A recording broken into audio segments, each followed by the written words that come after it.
Hello viewers, রিস্তাটেক চ্যানেলের আরও একটা নতুন ভিডিওতে আপনাদেরকে স্বাগত জানাই। দেখুন, আজকে আমরা আপনাদের কাছে যে নতুন ভিডিওটা নিয়ে এসেছি, এটা হলো আধার সংক্রান্ত কিছু নতুন তথ্য, বা যারা যারা নতুন আপনারা আধার করেন, তো অনেকেরই অনেক কিছু ইস্যু আসে, সে সমস্ত ইস্যুগুলো আপনারা কীভাবে সলভ করবেন সেই ব্যাপার নিয়ে আমাদের আজকের এই পুরো ভিডিও। তো আপনারা পুরো ভিডিওটা ভালোভাবে দেখুন, তাহলে আপনাদের নতুন আধার সম্পর্কিত যে ইস্যুগুলো আসছে এনরোলমেন্ট করার পর, তো সেগুলো আশা করি আপনারা অনেকটাই সলভ করে নিতে পারবেন নিজেরাই বাড়িতে বসে। তো আমরা আপনাদেরকে প্রথমে ইস্যুগুলো দেখাবো, তারপরে তার সলিউশন কী আছে, কীভাবে আপনারা জিনিসগুলো পেন্ডিং ইস্যুগুলো কাটাবেন, তো সে সমস্ত বিস্তারিত আলোচনা করব। তো দেখুন, আমরা একটা এনরোলমেন্ট করেছিলাম। তো এনরোলমেন্টটা করেছিলাম ডিসেম্বর 2024-এ, অর্থাৎ 12/12/2024। দেখুন, এটা হচ্ছে এনরোলমেন্ট ডেট 12/12/2024-এ আমরা একটা এনরোলমেন্ট করেছিলাম একটা বাচ্চার, তো একটা অ্যাপ্লিকেন্টের। তো এটা আপনাদেরকে দেখানোর জন্য জাস্ট এটা একটা ভিডিও যে আপনারা কীভাবে সলিউশনগুলো করবেন। তো আমরা আপনাদেরকে এনরোলমেন্ট নাম্বার বা অ্যাড্রেস বা পার্সোনাল ডিটেলসগুলো এই কারণে এখানে দেখাচ্ছি না, সিকিউরিটির কারণে। তো আমরা শুধুমাত্র আপনাদেরকে ডেটটা এখানে দেখাচ্ছি। দেখুন, যে ডিসেম্বর 12/2024 একটা এনরোলমেন্ট করা হয়েছিল একটা বাচ্চার।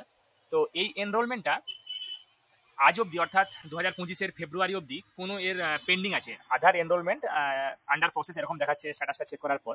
তো আপনারা নিশ্চয়ই জানেন যে আধার এখনকার একটা খুব গুরুত্বপূর্ণ ডকুমেন্ট, তো আধার ছাড়া কিছু কাজ হয় না।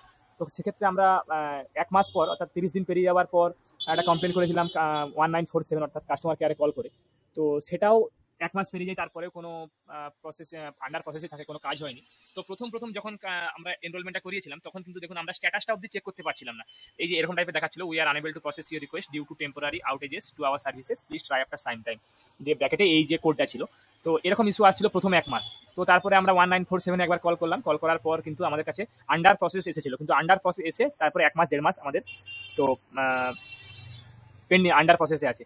তো সেক্ষেত্রে আপনাদের কী করণীয়, তো আপনারাও হয়তো দেখে থাকবেন যে নতুন যে অ্যাপ্লিকেশনগুলো আপনারা করেছেন, বা আপনাদের যে সমস্ত অ্যাপ্লিকেশনগুলো 1 মাসের বা 2 মাসের উপরে পেন্ডিং পড়ে আছে, তো আধারের নিয়ম অনুযায়ী যদি সবার ডকুমেন্ট বা এনরোলমেন্ট সব ঠিকঠাক থাকে, তাহলে কিন্তু সেই যে ক্রাইটেরিয়াগুলো যদি ম্যাচ করে যায় আধারের সঙ্গে, তাহলে সেগুলো কিন্তু 30 দিনের মধ্যেই আপনাদের আধার জেনারেশন বা অ্যাকসেপ্টেড হয়ে যায়। কিন্তু যদি কোনো কারণে কোনো এরর থাকে বা কোনো কিছু প্রবলেম থাকে, কোনো ক্রাইটেরিয়া যদি ম্যাচ না করে আধারের ডেটাবেসের সঙ্গে, তাহলে সেক্ষেত্রে কিন্তু আপনাদের আধার জেনারেশন বা রিজেকশনে টাইম লাগতে পারে। এটা হচ্ছে আধারের অফিসিয়াল একটা নোটিফিকেশন।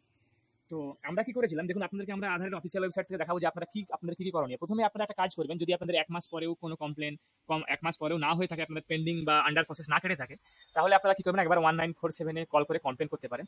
বা যদি 1947-এ না কমপ্লেন করেন, তবে সেক্ষেত্রে আপনাদের সব থেকে ভ্যালুয়েবল বা গুরুত্বপূর্ণ উপায় হচ্ছে, আপনারা এখানে দেখুন প্রথমে আধারের ওয়েবসাইটটা আপনাকে একবার রিফ্রেশ করে দেখাচ্ছি। দেখুন, এটা হচ্ছে আধারের অফিসিয়াল ওয়েবসাইট।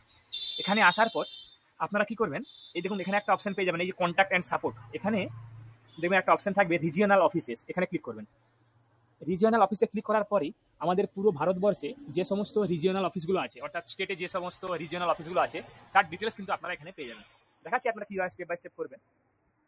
আমাদের রিজিওনাল অফিসের পেজটা এখানে খুলবে।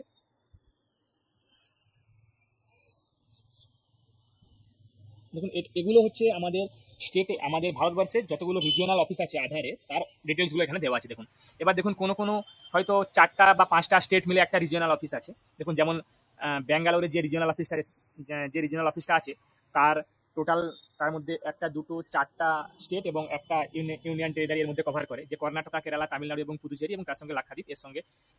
এই 5টা স্টেট এবং ইউনিয়ন টেরিটরিরই রিজিওনাল অফিস বেঙ্গালুরু। এবং এখানেও সেম, দেখুন চণ্ডীগড়টা এখানেও সেম। এবং তার সঙ্গে সঙ্গে যেমন দেখুন, যদি কোনো একটা স্টেটের হেড অফিস থাকে, সেটা যেমন দেখুন তিরুবনন্তপুরমে হেড অফিস আছে কেরালার। তো এই অনুযায়ী দেখুন, যেহেতু আমরা ওয়েস্ট বেঙ্গল থেকে, তাই আমরা এখানে নিচে স্ক্রল করে আসলাম। দেখুন, এখানে রিজিওনাল অফিস আছে রাঁচিতে।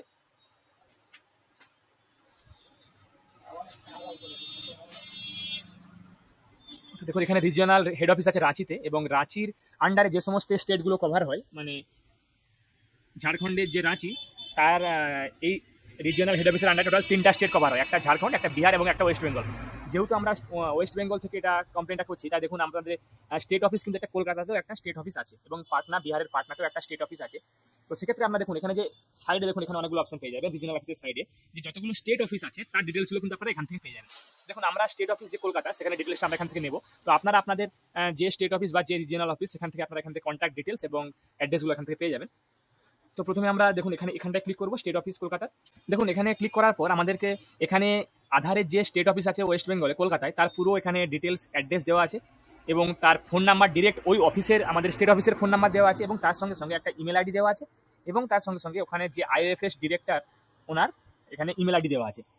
তো তো আপনারা কি করবেন, আপনারা এই নাম্বারে ডিরেক্টলি কল করে কমপ্লেন করতে পারেন। তবে কি হয়, প্রচুর পরিমাণে কল যাওয়ার জন্য এই সমস্ত রিজিওনাল অফিস বা স্টেট অফিসের নাম্বারগুলো প্রায় আপনাদের লাগাতার বিজি আছে, মানে আপনি হয়তো কল করতে হয়তো আপনি একটা অনেক প্রবলেম ফেস করতে পারেন।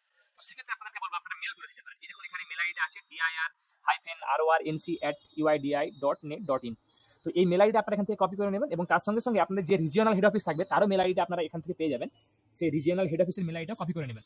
কপি করার পর দুটো মেল আইডি আপনারা একটা মেল করে দেবেন। দেখুন আমরা একটা মেল করেছিলাম, এখানে দেখুন 4 দিন আগে আমরা একটা মেল করেছি, 4 দিন আগে আমরা একটা মেল করেছি এবং সেই মেলটা আমরা রিজিওনাল হেড অফিসগুলোতেও ফরওয়ার্ড করেছিলাম এবং তার সঙ্গে সঙ্গে আমাদের একটা এসআর এর নাম্বার জেনারেট হয়েছিল। সেই এসআর এর নাম্বারটাও দেখুন আমাদের এখানে জেনারেট করে দেওয়া আছে। তো আমরা একটা মেল করেছিলাম, মেল করার পর আপনারাও একটা লিখে মেল করে দেবেন যে আমাদের এই এনরোলমেন্ট নাম্বারটা এই তারিখ থেকে পেন্ডিং আছে, তো এটা আপনারা কাইন্ডলি একটু দেখুন। তো এইভাবে একটা মেল করবেন। তো দেখুন আমাদেরকে মেল করার পর আমাদেরকে দেখুন 3 দিন আগে আমাদের একটা মেল এসেছিল যে আমাদের এই যে কেসটা সেটা কনসার্ন অথরিটিকে ফরওয়ার্ড করা হয়েছে নেসেসারি অ্যাকশন নেওয়ার জন্য, এবং আপনারা চেক করে দেখুন বা ওয়েট করে দেখুন, তাহলে হয়তো দেখুন আপনাদের সাকসেস হয়ে যেতে পারে, বা আপনারা ওয়েট করে দেখুন কি এর রেসপন্স আছে। তো সেই মতো আমরা ওয়েট করেছিলাম। দেখুন 3 দিন আগে আমাদের কাছে মেলটা এসেছে এবং আজকে আমাদের এই যে এনরোলমেন্টটা সেই এনরোলমেন্টটা কিন্তু আধার জেনারেশন হয়ে গেছে। দেখুন আমাদের কাছ থেকে মেল এসেছিল যে আমরা মেল করেছিলাম আমাদের স্টেট অফিসে, দেখতে পাচ্ছেন আপনারা নিশ্চয়ই যেখানে যে মেল আইডিটা দেওয়া আছে, এগুলো রাঁচির কন্ট্যাক্ট নাম্বার বা হেল্পলাইন নাম্বার মেল আইডি সব এখানে দেওয়া আছে। তো আমরা আমাদের স্টেট অফিসে যে আপনাদেরকে নাম্বারটা কিছুক্ষণ আগে দেখালাম মেল আইডিটা, দেখুন সেই মেল আইডি থেকে আমাদের এই যে মেল করেছিলাম আপনারা নিশ্চয়ই দেখতে পাচ্ছেন। মেল করেছিলাম আমরা একটা হেড অফিসে মেল করেছিলাম, রিজিওনাল অফিসে, এবং একটা স্টেট অফিসে মেল করেছিলাম। তার বদলে আমাদের যে রিপ্লাইটা এসেছিল সেটা এখানে দেখতেই পাচ্ছেন আপনারা নিশ্চয়ই।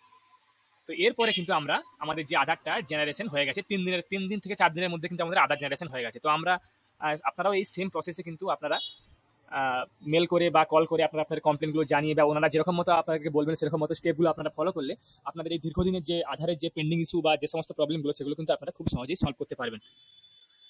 তো আশা করি আপনারা যারা যারা ভিডিওটা পুরোপুরিভাবে দেখলেন তারা হয়তো বুঝতে পারলেন যে কীভাবে আপনারা কী কাজ করবেন, কী করলে আপনাদের প্রবলেমগুলো সলিউশন হবে। আশা করি আপনাদেরকে ভিডিওটা ভালো লেগেছে। তো এরকম নিত্য নতুন ভিডিও পেতে যারা যারা আমাদের চ্যানেলটা এখনো সাবস্ক্রাইব করেননি তারা চ্যানেলটা সাবস্ক্রাইব করুন, তার সঙ্গে সঙ্গে বেল বাটনটিগুলো প্রেস করুন, যাতে করে আমরা যখনই কোনো নতুন আপডেট বা নতুন ভিডিও পাবলিশ করব সেগুলো নোটিফিকেশন আপনাদের কাছে সঙ্গে সঙ্গে পৌঁছে যাবে। এবং তার সঙ্গে সঙ্গে আপনারা লাইক, কমেন্ট এবং শেয়ার করুন। আমি আপনাদের কাছে আবারও কোনো নতুন টপিক, নতুন কন্টেন্ট নিয়ে, নতুন ভিডিও নিয়ে হাজির হব। ধন্যবাদ।